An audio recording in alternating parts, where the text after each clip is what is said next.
The city of St. Louis may not be everyone's cup of tea, but a weekend rivalry series between the Chicago Cubs and the St. Louis Cardinals, now that is anything but boring. What's up, everybody? I'm Tara Wellman. Welcome back to Birdseeds. This is another series preview as those Chicago Cubs get set to welcome the St. Louis Cardinals to Wrigley for round one of the NL Central rivalry in 2019. Now, a lot has gone on with the Chicago Cubs, who got off to a slow start on the field, but have also had to deal with their share of drama elsewhere. So to help me work through it all and get you set for this weekend series in Chicago, please join me in welcoming back to the show from the IVNB podcast, Corey Fineran. Well, Corey, it has been a while since we've had a chance to catch up. So first of all, thanks for joining me today. How's it going? Good. How are you? Doing all right. Trying not to float away. There's a lot of water in these parts these days, so trying to stay dry. But there is plenty of baseball going on as well. Well, there's not a whole lot of baseball going on here. We can talk about minor league baseball some other time. But there is other baseball, and the Cardinals and the Cubs will see each other this weekend at Wrigley for the first time this year. So that's always a fun thing to dive into. Before we get too far into that, there's sort of an elephant in the room right now. Anytime the Cubs come up, people are asking me about it. I don't have a whole lot to add to the conversation. Obviously, I'm talking about Addison Russell, eligible to be activated this weekend. He will not be playing with the major league team, which maybe makes it not as big of a deal as it could have been as far as this conversation. But sure. I guess let's start there. Just talk about that briefly, get it out of the way, because a lot of people are asking me, right? What is your take on Addison Russell? What do Cubs fans feel about the Addison Russell situation? And I feel like it's complicated and layered and a little messy to try to fit into one sort of soundbite answer to that. But right. I'm going to throw it to you. What is the reaction, and how are people kind of handling the process of real life stuff mixed with baseball stuff? Yeah, it's a tough thing. And I want to start off by saying, like, I am only representing my own views. Everybody's got their own take on this. And, like every situation in the world, really. And so I'm just sharing my thoughts. And as far as I don't want to speak for Cubs fans in general, but I think like you would expect, there's kind of like the full spectrum. You have people who maybe are more like me that, I don't want to ever see Addison Russell in a Cubs uniform again. I'd prefer to never see him play baseball again, but I definitely don't want to see him in a Cubs uniform. I don't like how the team has handled the situation. I don't like how, the owners, the individuals in the front office. I don't like how anybody has handled the situation. I don't like how the media has handled the situation. And so that's kind of where I stand. And I think you have a lot of people that agree with that. You have people that are kind of like, oh, well, he's basically he served his time, so we should get past it. And then you have some people that are just, all they care about is what happens on the field, and they don't care at all about anything else. And so I think, like most fan bases, most large populations of people, you just have the full spectrum. So, I mean, yeah, I don't know where to go with it. But And I think as I looked at before we recorded our last episode, I was thinking, okay, so Friday he's eligible to come up. Are the Cubs going to do it? And basically they have, in my opinion, like really the Cubs, Major League Baseball has given him his punishment. The Cubs, other than like mandating, him talking to counselors and stuff like that, they haven't really done anything else to punish him, at least, out in the public's view. But I looked at it and I thought, I know enough about this front office that they are not going to bring him up at home. This front office doesn't like to, when they call someone up from AAA, like a prospect that would excite fans, they usually bring that player up on the road. I think they like to do those types of things just to avoid like the media circus that could happen at Wrigley Field. So as I looked at the schedule, I thought, well, I would be shocked if they brought him up for a Cubs Cardinals series, the first time the two teams face at Wrigley. I don't think they're going to do it, but they're not home again until May 14th. Or I'm sorry, they're not on the road until May 14th. They're at home for that like 10 or 11 day stretch. And so I don't think the Cubs will bring him up but I think as soon as they're on the road in that first series, I think it's in Cincinnati, I think they'll most likely bring him up then. It's such a weird thing to try to process, right? Because there's the very X's and O's baseball. What does he do for this team compared to anyone else who might be on the roster? How do you get value out of these players that you've put money into kind of thing? There's also the very personal, very real, like, no, this product is people, and right. people have to, deal with the consequences of their actions. It's not just a product that you're selling off a shelf in a store somewhere. And I think for me, what's been most difficult is, look, I'm all for redemption stories. I think that's great because I think that there's something really powerful about someone who can take something in their life that was this horrible thing, learn from it, and be better for it. However, trying to force a redemption story is very frustrating. And that seems to be where there are some particular storylines or individuals or whatever that seem to be trying to create this redemption story before there's any real reason for that. We don't know what Addison Russell's going to do with the rest of his life. We don't know how he's going to recover from this. So maybe let's not try to die on the defending Addison Russell's redemption story hill before he's done anything to show that there's a redemption story to tell. Exactly. And redemption stories mere months after the punishment, that's tough to stomach. Addison Russell hasn't really helped his own cause, I don't think. The press conference that he did from spring training, I thought was pretty tone deaf. It seemed I guess I would say tone deaf, but more so just kind of insensitive, and like he didn't really fully understand the gravity of the situation. He didn't, his answers were very scripted. He had basically the same answer to every single question. It just didn't come off as authentic. And, knowing like I've watched Addison Russell since he was acquired by the Cubs, and he's never really, he doesn't have a very glowing personality. And so part of like the canned feeling of his responses, I think, are partially because he doesn't really have a big personality. He's not very personable. And so I think that's part of it. But yeah, I think that it's redemption stories are great. Everybody likes a redemption story. Everybody, wants to maybe play a role in someone's redemption story. I think it's just our human nature. That said, like this it doesn't feel like it's the time. It feels extremely forced. And so, you just can't, I don't think you can say, oh, he has done all of the things that we've asked him to do without really getting into any specifics of what those things are when you really haven't seen anything. I think there's a lot of things that he could do, and I don't necessarily want to get into all of that, but I think there's a lot he could do. And I just don't, you're right. It feels very forced.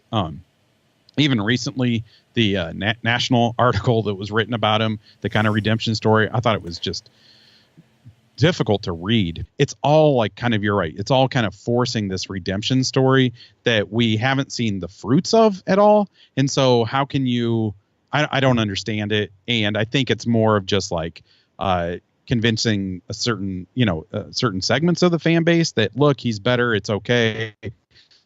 Let's just get everything normal. To kind of jump off that back to the like on the field stuff that you mentioned, I think there's a pretty good case that Addison Russell doesn't belong in this lineup, even with what he can do on the field. I don't think he offensively, he doesn't bring a whole lot to the team. He hasn't in quite a while. Defensively, I'm sorry, but Javy Baez, I think, is a better shortstop than Addison Russell. And so I just think there are a lot of reasons that he should not be on this team and should definitely not be called up, even if he's going to be in Iowa. But I don't know. And then you get into all of the, he will bring extra media attention, both at home and on the road. There's surely has to be some clubhouse, something, some sort of, people have to have opinions on this inside clubhouse. And so you wonder, this is a team that started off the year pretty slow, and they've kind of been able to turn things around.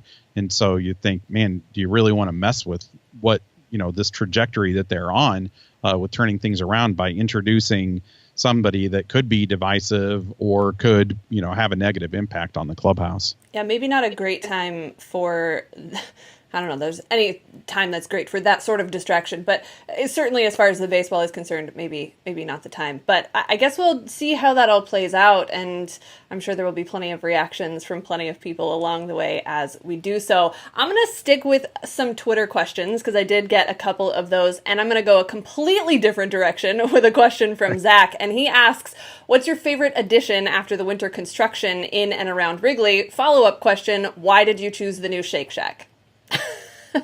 Okay. So full disclaimer, I don't live in Chicago. And so, I was up there for the home opener. I do not, because of, the Addison Russell situation, because of, Joe Ricketts' emails, because of how many things have been handled over the offseason, I have no intention on, in going to a Cubs game at Wrigley this year. I will be going to Busch. But I'm not really, I was up there for the home opener, but I just kind of went to a bar to watch it, hang out with some people, and left. I didn't explore very much. So as far as the most recent changes from, over this winter, I can't really say too much, although I will say there is a baseballism store across, right across from Wrigley. And so I kind of enjoy their design and their style and stuff. And so I did go in there and check their stuff out. So I guess that's it. The baseballism store. There you go. Hey, that's cool. I love that company and that stuff. So I'll have to, if I'm in Chicago, make sure I check that out. In relation to you not living in Chicago and traveling to games, the one and only Kenny Wallace, former NASCAR driver, asked, "What's the best way to get to a game at Wrigley?" Well, that's a good question. In a race car, obviously, right? Like that's the. Yeah. I mean, you're still going to be sitting in traffic, but you'll really impress some people around you. I guess, if you're in the city, if you're staying in the city somewhere, I think taking the red line up is pretty convenient. There's a stop on Addison that puts you a block or so from the ballpark. That's probably the easiest way. I tend to I use ParkWiz, which is an app where you can line your parking up ahead of time. So if I'm just going up for a game, coming back home that same day, I really like to use that app because it's kind of like Airbnb for your car. Nice. So you can set the time, choose your location, choose where you want to park, find the price that fits your budget. And so, I've been using them for quite a while, and I just find it to be, if you go up there and just wing it and pay for parking, you're going to pay too much. You might get in one of those lots where you have to wait for other people to leave, and after done that. Yeah, you don't want to do that, especially on a weekend series, Cubs Cardinals in Chicago. There's going to be people drinking that are going to conveniently forget that they need to go get their cars, and so I like to get everything taken care of ahead of time. So smart. There you go, Kenny Wallace. Now you know what to do when you get to Chicago. Okay, last one for now. Sidebar, Graham, don't worry, I will get to your questions when we talk specific players, because I know you will ask me. Derek asked, have the Cubs actually been good or just benefited from an easy schedule? So this will kind of transition us into what's going on with the Cubs right now. You mentioned a bit of a rough start. Things have picked up lately. What's the source for that? Yeah, well, I think, I could definitely understand where if you're not watching the team, on a daily basis, why you might think that. But first, the team is just playing a lot better. The bullpen was a complete disaster for the first week or 10 days of the season. They've had little moments where they've been, temporary isolated disasters, but for the most part, that has really calmed down. The starting pitching has been significantly better in their last 3 or 4 starts per pitcher. And the offense is really clicking, and there's some, certain players that are really carrying the team. And now as they're starting to cool off, we're kind of seeing the players that you would expect to carry the team kind of step up. And so the team is playing really good baseball right now for the most part. As far as an easy schedule, I don't know if I would necessarily agree with that, because I did see this question ahead of time. And so I was thinking about this, and I looked, and 7 of their 9 opponents are within a game of 500. So they've played, they played the Marlins. The Angels aren't doing real well, but for the most part, I mean, played a series with the Dodgers, won that series. They've played the Brewers early in the season. And so I feel like, I really liked that Dodgers series, and I would assume like, I don't pay a great deal of attention to the Cardinals. I always look to see the result, but I can't exactly remember who they've played. But I kind of like that nice mixture early in April where you kind of have some easy teams.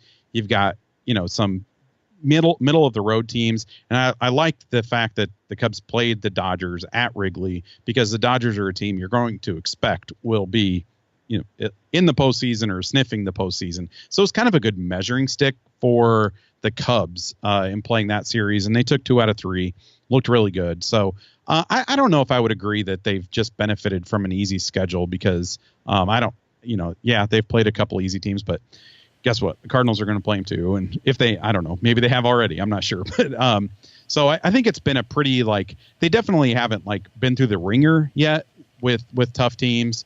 But I pay, it's the Cardinals, it's the Brewers, it's, even the Reds and Pirates. I mean, those are the teams that our teams are going to play 18, 19 times a year. And so those are the series and the opponents that I am most interested in, how the Cubs do against them. I think the Cardinals and their fans would feel the same way. And of course, that was a little exaggerated for the Cardinals this year, playing the Brewers as many times as they did to start the season. I mean, 3 series in the first month against the Brewers was a pretty brutal gauntlet. But the Cardinals also played the Dodgers in this first month. And I felt similarly that was a strong measuring stick for what this team was capable of, and they handled the Dodgers very well.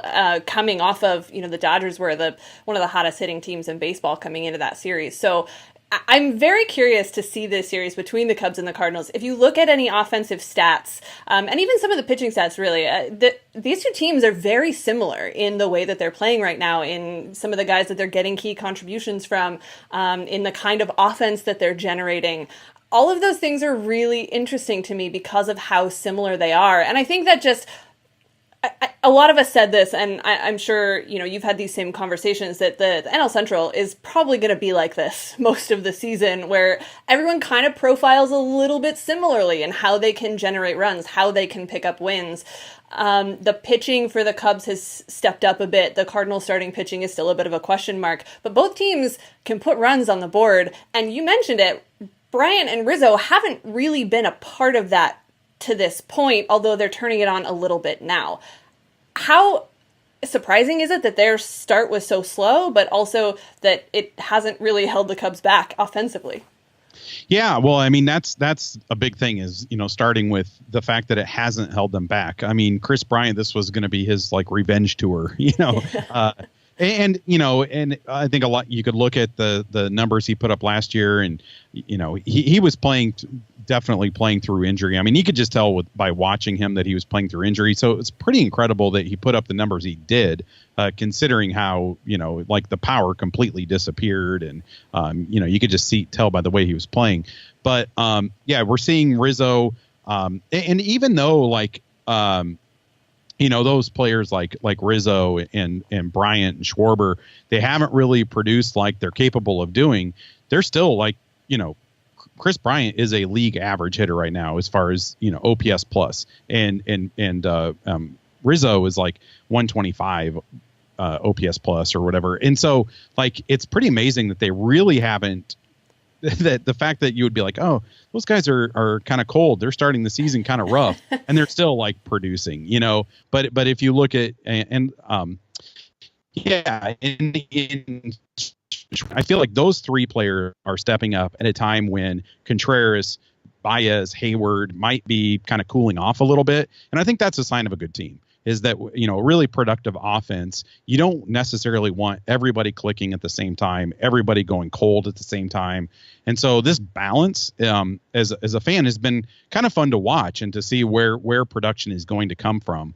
But yeah, and Rizzo started the year slow last year, and so maybe it's just kind of an early season type thing. I'm not really concerned about any of them. And I would say, Cardinals fans are going to hate to hear this, but I mean, I think by far the biggest surprise on the roster this year offensively has been Jason Heyward, somebody that as Cubs fans, we kind of gave up on him. I mean, we pulled for him so much, and we still, it was such he had a really rough first week of this season. He hit into 5 double plays, and on our podcast, it was you know what? I guess it's done. I guess this is just what he's going to be. And that's really sad. And, there's, you hear so many good things about him as a person and as a player, as a teammate. And so we wanted to pull for him. And then as soon as we declared, okay, we concede that it did not work out, he just goes on a tear and plays like he did really when he was with the Cardinals in 2015. I dreaded him coming to the plate. I feared him more than anyone else. It just felt like the Cubs could not get him out. And so it's really been nice to see him kind of step up and be able to put things together and produce the way that he is, because it was a long 3 seasons, and I can't imagine how tough it was for him to go through that. Yeah, one of the questions that Graham asked on Twitter, that Graham, I told you I'd get back to it, was about Jason Heyward, and he asked if Hayward has turned a corner. It's obviously 1 month of baseball, and it's hard to really project an entire season, but do you get a feel for whether or not this is just Hayward going on a hot stretch like he's done on occasion, or if there's actually something distinctly different about this? Well, you mentioned him going on a hot stretch for a period of time. I can't really remember that happening. So I kind of feel like this is the first time we've really seen him go on a stretch like this. And there are certain things, like the fact that and even when he was doing poorly, we just kept telling ourselves, well, look at the exit velocity. He's hitting the ball hard. It's going to start falling in, it's going to go his way. And Jason Heyward is hitting the ball really, really hard this year.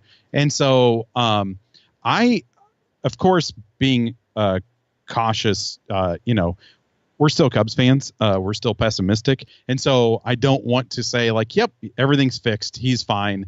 And so I'm being kind of cautious about it. But I think there is reason to believe that, this could be, this may be the player that he becomes now for the handful of seasons. And the funny thing is he has an opt-out after this season. Of course he does. So I think it would be, I don't know, part of me would really get a kick out of if he opted out. I don't think he's going to, but yeah, it's just been, and of course, if you think about what he brings to the field, his defense, that is really made it easier to stomach the lack of production at the plate, just because that can't be undervalued what he's done in the outfield. And the Cubs have slid him over into center field more this season, which is okay. He doesn't look quite as comfortable out there. I'd prefer him in right field. I think that's kind of where he shines, but I don't know. I think I'm cautiously saying maybe this is for real. Maybe. It's interesting. The Cardinals have occasionally slid Dexter Fowler back to center field this year, where he has been playing in right field with Harrison Bader holding down the fort in center. And I actually think Dex looks way more comfortable in center field than he does in right. Unfortunately, the way that the Cardinals roster lines up, I don't think he's going to spend a ton of time in center field, but it's been interesting to see him kind of get back to a place where he's comfortable. But it also doesn't hurt that he's finally found his stride a little bit offensively as well, after going through a dramatically terrible year last season.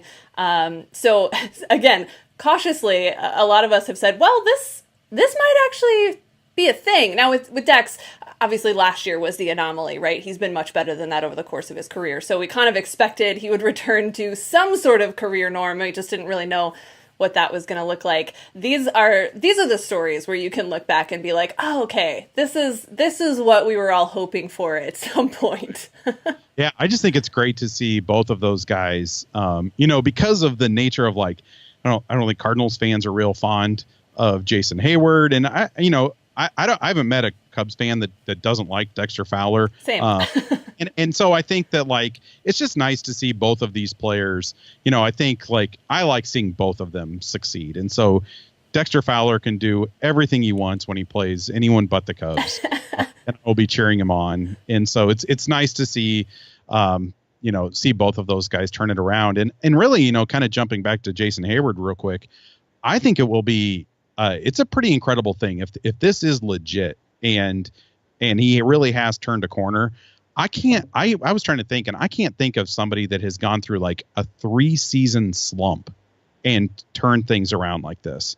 And so if he did that, I mean, I think that's just like a testimonial to his how hard he has worked and everything that he's put into to turning things around. I think that'll be really impressive.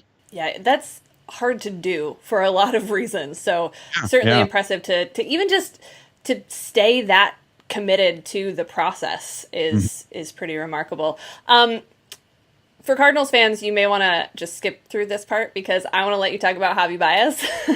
Because I think you enjoy talking about Javy Baez as much as I enjoy talking about Colton Wong, and I think that's great. But we sort of touched on, the fact that with Addison Russell, there's not really a spot for him that makes a whole lot of sense. And part of that is because of someone like Javy Baez, who does what he's capable of playing at short.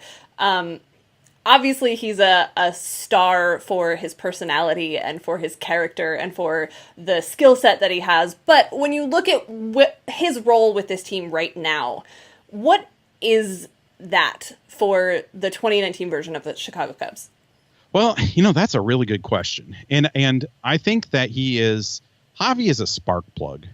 And Javy, I think that the team feeds off Javy's energy. And I think that you'll find that, Javy has played a lot of games in seasons. And I can't ever think of a time that I saw Javy worn down or not play exactly like he does every other time he takes the field. And so I think that over the course of a season, I think that does have an impact on the team to see, hey, I just think it's a long season, 162 games, all that travel. And so I think that has a really big impact on the team. But also we're seeing players do things that are like almost mimicking Javy.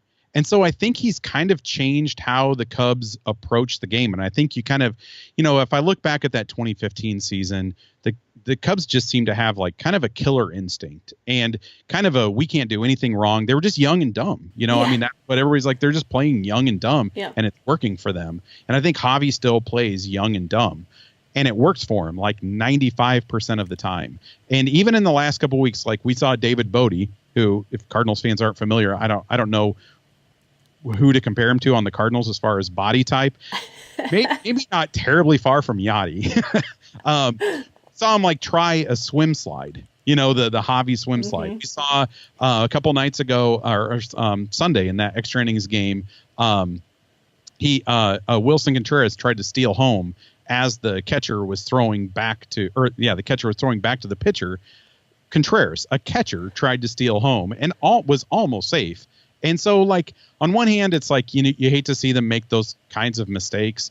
On the other hand, it's what makes baseball fun, and I coach youth softball, and I'm always telling the girls I coach, like, play like Javy, play like, and I had tell them, like, watch Francisco Lindor, watch these young, exciting players. That's how we need to play. We need to play like we're having fun and play like you're always looking to take advantage of the other team's mistake. And you want to like cause mistakes and create,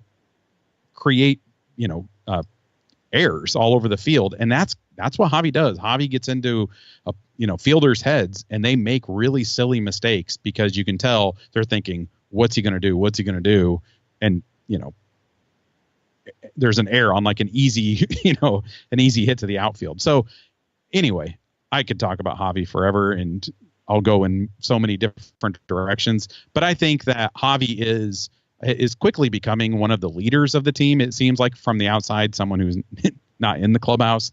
It feels like he is becoming a leader. And I think, a lot of Cubs fans, the youth, Rizzo was always, all the kids were Rizzo fans. And it's amazing now. I went to Cubs convention and all of the kids were wearing Javy jerseys, Javy shirts. And so I just think it's really good for baseball in general.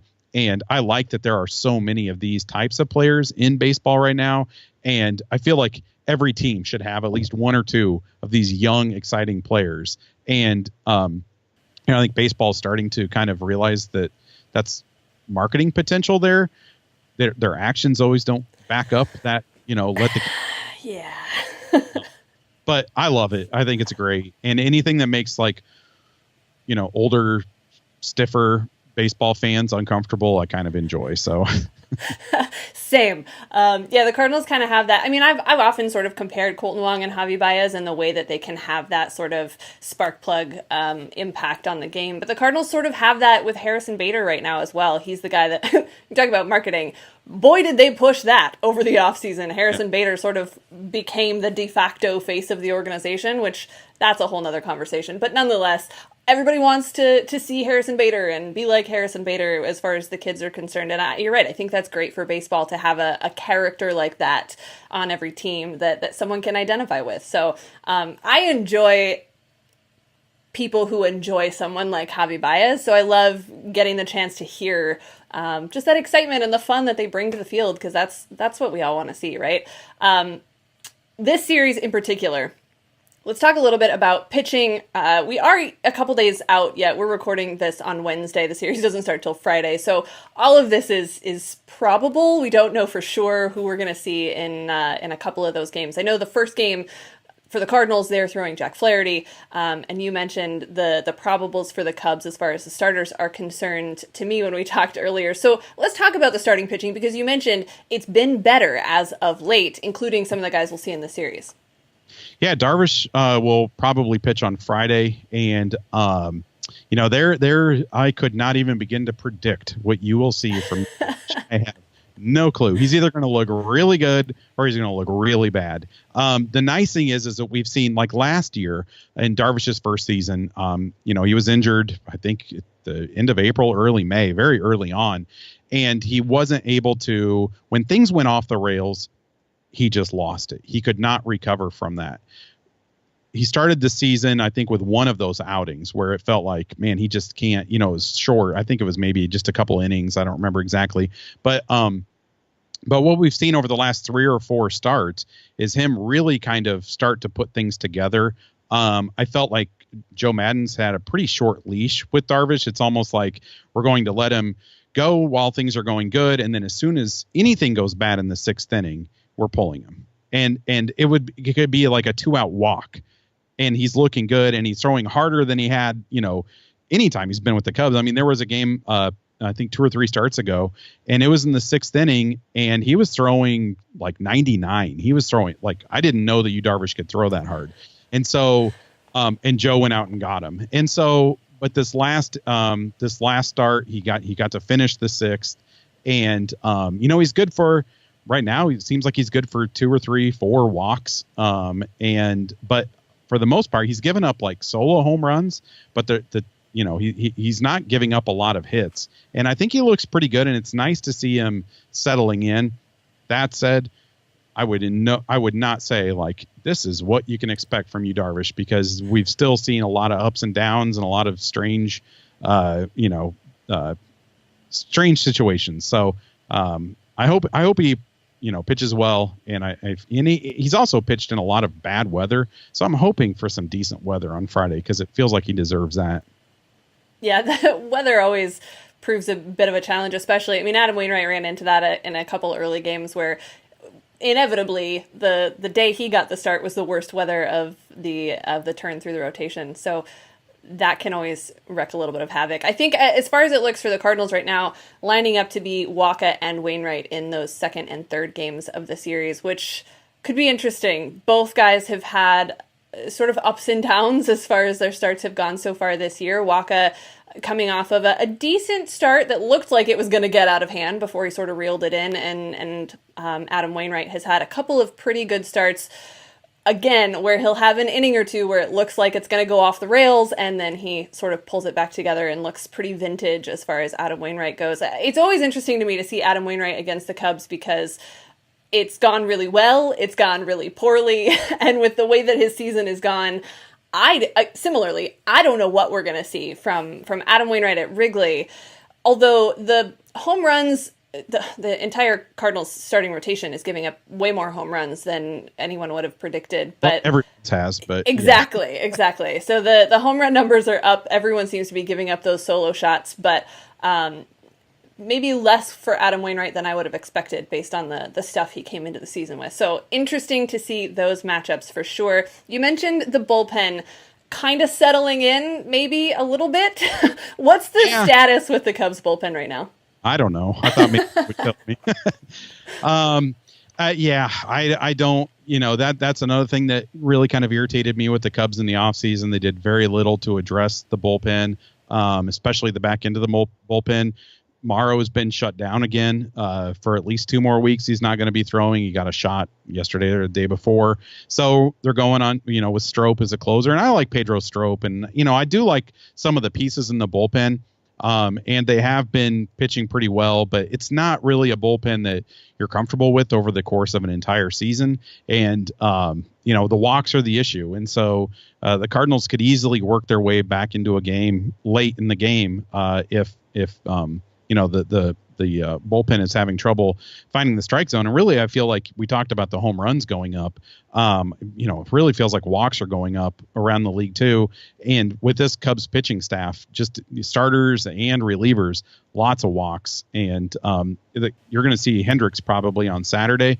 That's another pitcher that I think you'll know in the first inning what that game is going to be for Kyle Hendricks. If he's not getting the bottom of the zone, he's not able to hit the corners. It could be a long game for Kyle Hendricks, but when he does have that stuff, he looks great. And so I think the longer, and with Quintana going on Sunday, probably the longer each of those guys can go into the game to put less stress on the bullpen and maybe minimize the use that, the bullpen usage, I think that benefits the Cubs. But I have to ask one more question on behalf of Graham, who's quite potentially the biggest Cole Hamels fan of all time. Wow. At least that's, he likes to remind me that Cole Hamels is his favorite player of all time. So his question is, how has the presence of Cole Hamels really helped that rotation and sort of stabilizing what you've got going on there? Yeah, I think especially when John Lester missed, I think 2 starts. He was on the DL, or I'm sorry, the IL. And at that point, like, nobody in the rotation had looked decent at all, except for Lester. And so then Hamels came in at his next start and just looked great for like his next 3 starts. I think I don't think he issued any walks in those 3 starts. And you're right. Like that's what you get. That's what you're hoping for when you get a 35-year-old starting pitcher that's been around forever, is somebody that can come in and kind of stabilize things. And it feels like, who knows how much, again, I don't know what goes on behind the scenes, but it almost felt like he did kind of all of the other pitchers kind of clicked into place when he stepped up and really started pitching well. And so, and it might be the type of situation where he stepped up when he needed to, and we're going to see some bad outings, because he is 35 years old or whatever. But he's a signing that I wasn't real big on in the offseason. It was a $20 million 1-year deal. I thought that money could probably be spent better somewhere else. But I think experience and probably leadership and everything that he has to bring, I think that probably played a role in their decision to bring him back this year. There you go, Graham. I hope that was everything you hoped it would be as far as talking about Cole Hamels. All right, last question for you. Looking at the series this weekend, it's always unpredictable when the Cubs and the Cardinals get together. But if there's a key for the Cubs this weekend to this series at Wrigley, what would it be for you? Okay. How about I'll tell you a player that I think could crush Cardinals fans' hearts. Okay. That you wouldn't expect. And watch out for David Bodie. So he had, he came up last year. He had a couple of like walk-off home runs last year that kind of, really captured the fans' hearts, I guess. He's had I think at least one this year already in the last week or so. And he is just playing really well, and he's playing third base. So, he's played some second base too. So they're kind of working him in. And he feels like the Cardinals have all of these players you've never heard of. And I'm sure Cardinals fans, who they are coming up through your system. It just feels like there is just this plethora of guys with weird names in the Cardinals system that do really well, especially against the Cubs. And I kind of feel like David Bote could be that for the Cubs against the Cardinals. He seems like, I think he could be a Cardinals killer. I don't want to like say it, I don't want to jinx it, I guess, but it feels like he's that type of a player. But yeah, I just think it's great. I love Cubs Cardinals series. Weekend Cubs Cardinals series are awesome. I hope the weather cooperates, but I'm really looking forward to this series a lot. And it feels like it hasn't, considering like the Cubs and Cardinals started seasons for a couple years in a row playing each other. It feels weird that here we're in May and they're meeting for the first time. So I just, especially in our area where there's a good mixture of Cubs and Cardinals fans, I think it's a lot of fun. So I'm really looking forward to it. Just wait until Lars Nootbaar becomes a major. That's a real thing. Just wait. I'm sure it'll happen at some point. He'll have like one big hit in some series somewhere, and that'll be the legend of Lars Nootbaar. I know where it'll be. No question about that. No, you're right. It's always a little bit more intense when the Cardinals and the Cubs face off. And really, this season, even the Cardinals opened the season with Milwaukee, and it felt as close to a late August series as you can possibly get with the opening series of the year. And I feel like we're just going to get more of the same of that within the NL Central this year. So I'm looking forward to getting this part of the division rivalry underway. So Corey, thanks so much for your time. Remind everyone where they can hear more of your Cubs info if they should so choose. Sure. Well, ivnv.com is the website, and then we're on all the podcast apps, Spotify, Apple Podcasts, all of them. That's where we're at. So, all right. If you need more Cubs info than you got here, make sure you check it out. We'll do this again sometime. Thank you. There really is always just something a little extra when these two teams face off. And I don't know about you, but as a Cardinals fan, I've always been a little bit terrified of the series at Wrigley Field. One, because it's so unpredictable, but two, because these head-to-head matchups always seem to mean so much in the grand scheme of an entire season. Now, the Cardinals will head into Wrigley as the division leaders, which might surprise some people, but the Cubs are charging. And as Corey mentioned, some of those heavy hitters are getting their groove back. So maybe this is a series where we see power offense against power offense and run scoring all over the place, which can happen quickly at Wrigley. But maybe this is the series where the pitching really puts it together and we have some low-scoring, high-stress games. I don't know if I'm ready for that. Let me know in the comments below which way you expect this series to go. And then do me a favor, go follow Corey if you need any Cubs info. Seriously, the Ivy Envy podcast is a great resource for all of that. Make sure that you're following along with everything going on at birdsontheblack.com. And if you liked this series preview, give this video a thumbs up and subscribe to the channel while you are here. There's new content pretty much daily from yours truly. So until we get more of that, I'm Tara Wellman, and I'll see you next time.